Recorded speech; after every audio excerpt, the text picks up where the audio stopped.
Hi, this is Mick of Uriah Heep, and you are watching me and Ornella on Come Backstage.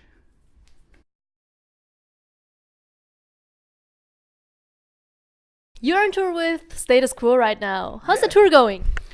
Oh, it couldn't go better. It's been absolutely fantastic. And we did one about 2 years ago through Germany with Quo, and it won the actually won the Tour of the Year award. So it's kind of a repeat of that, really. So yeah, it's marvelous. We love it. Perfect.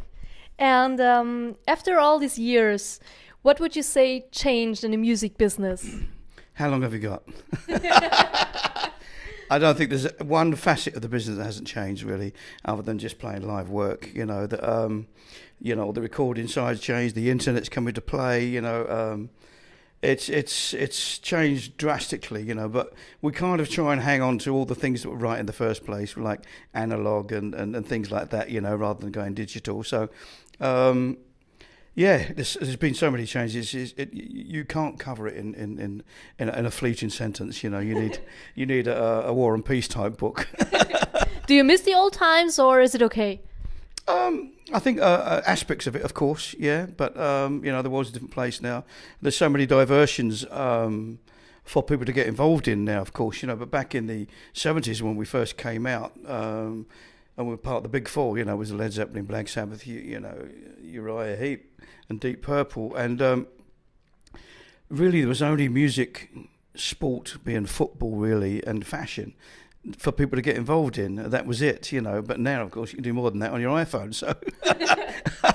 So, the diversions are immense. But, hopefully, and we've proved the point that, especially on this tour, that people still like, hearing good songs played in the live arena, which is lovely. Thank God. Yes. And I read that you collect guitars. I've got a few guitars. Yeah, I'm not really a collector per se. A lot of my guitars in my collection have come via sponsorship because people just want me to use their guitars and use my picture, which is really nice, But I'm not a big collector like a lot of people. I've probably got about 60 odd, but that's a lot, though. But it's. Other people collect, seriously, and I'm not really a serious collector, no. And you've been along for a long, long time, as we said. How do you still get the inspiration for always writing new songs and still being on tour and all that stuff? Well, that's very easy. We've still got the same passion and energy we've always had from day one.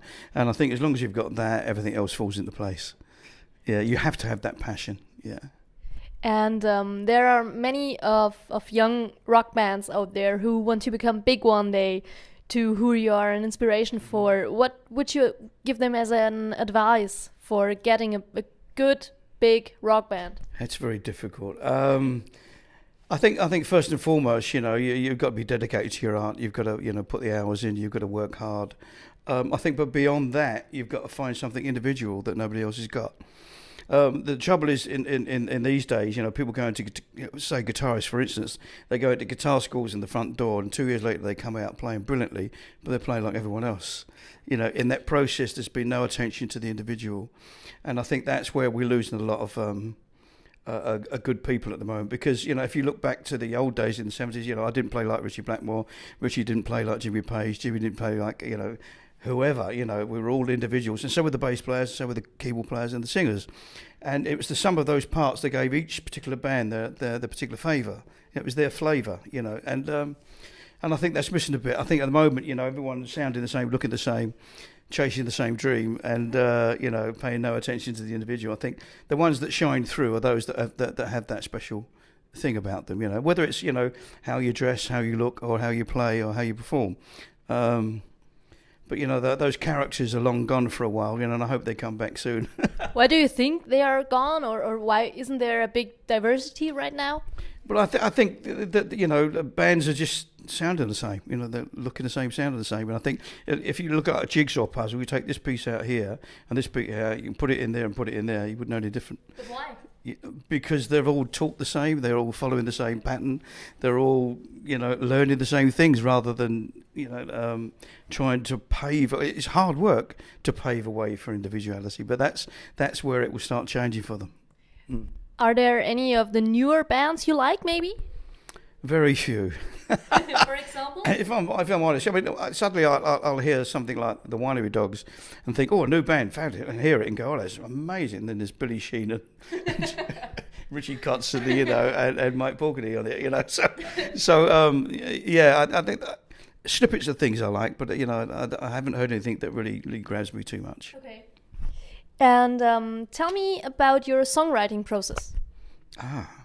Well, we're presently writing now for a new album for next year. So we're looking at, I've got a travel guitar. I take it on the road with me, and we've had a couple of days off in Stuttgart, so I've written loads of ideas and recorded them on my laptop. And so it's generally, the process normally starts with guitar riff, chord sequence, something like that, and then that inspires me to find a little melody line or a phrase that I like over it, and then I just leave it like that and then let it sit and go to the next one. And so when I get home, I have about 100 ideas, and then I just flip through them. And then there's always one or two that really stand out, that the boys are going to like, and it's going to be good. So, you just pick them, work on them, put some more effort into it, and knock them up, and then play them to the boys, and if they like them, that's great. But the funny thing is you can work 6 months on the song and play them to the boys, and in 3 seconds it's back in that waste paper bin, because they don't like it. So it's pretty sad. It's really sad, but you have to have broad shoulders and take those things on the chin, if you like, But the end result is we're all looking for the same gain, so you have to take it. Quite often they refuse something, and we'll go away, rework it, and present it again. They love it, so really? We never give in easily.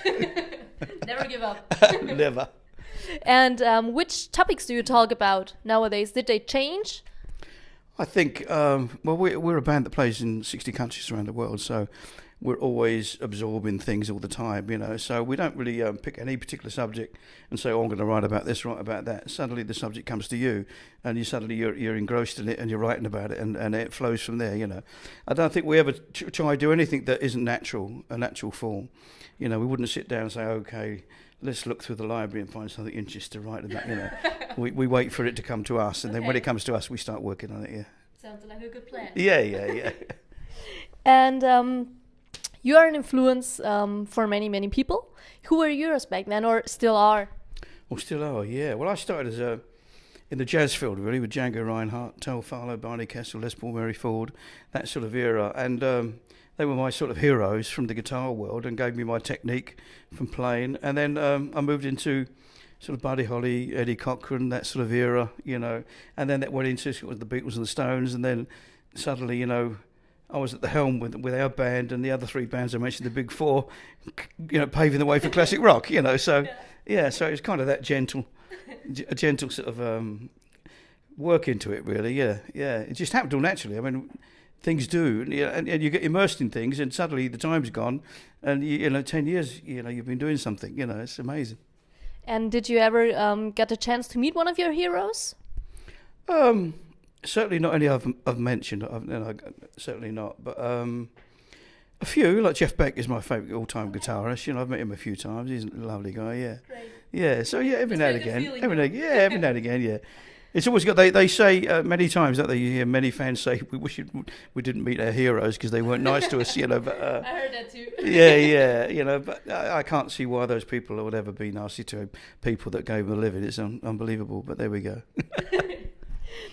And do you have a moment you still remember nowadays of your career, or are there too many, or is there one moment you really, really remember?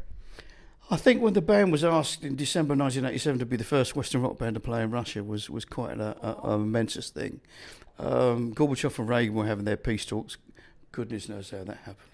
or whatever happened to those talks. But at the same time, we were invited over by Glasnost to be the first Western rock band. And we went over to Moscow, played to 180,000 people over a 10-day period, and it was just immense. Because, when you're at school, you didn't...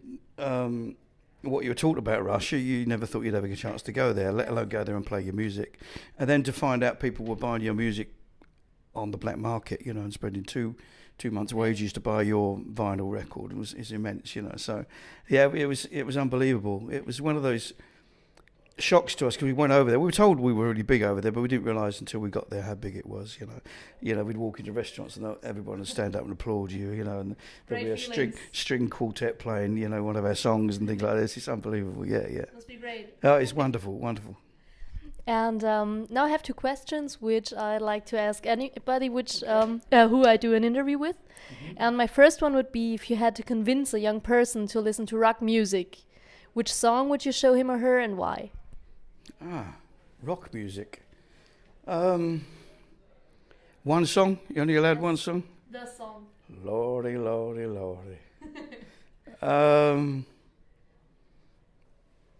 I don't know. Probably A Whole Lot of Love. Led Zeppelin would be quite a good place to start. It's earthy. It's exciting. It's I'd go with that. Would be a good one. Yeah. And my last question would be, if you could have kind of a fantasy dinner with 3 persons of your choice, who would you invite? Alive or dead? Both. Doesn't matter. Django Reinhardt. Okay. Jeff Beck. Yeah. And my mum. Your mom. Who's long been gone. Would be a great dinner. Yeah, it'd be a fabulous dinner. Yeah. And she could cook it, and they'd love it. What was your favourite dish? Many. Roast dinners were always a big thing. So yeah, lovely roast dinner with Yorkshire pudding. Oh, lovely. Pretty good. Yeah. Roast potatoes. Oh, crispy, because I always liked them crispy. Oh, crispy's always. And she always did it good for me. Yeah, so it's wonderful. Yeah. Perfect. Then thank you very much for your time, and the last words are yours. Oh, well, hello everybody. We're here back in the porsche-arena in Stuttgart, and we're just about to go and do a meet and greet, and then we get changed, and we'll be on stage rocking the house. So God bless. Thanks for supporting us. If you come and see us, or you missed it this time, we'll be back again. So come next time, okay? Keep on rocking. Happy days.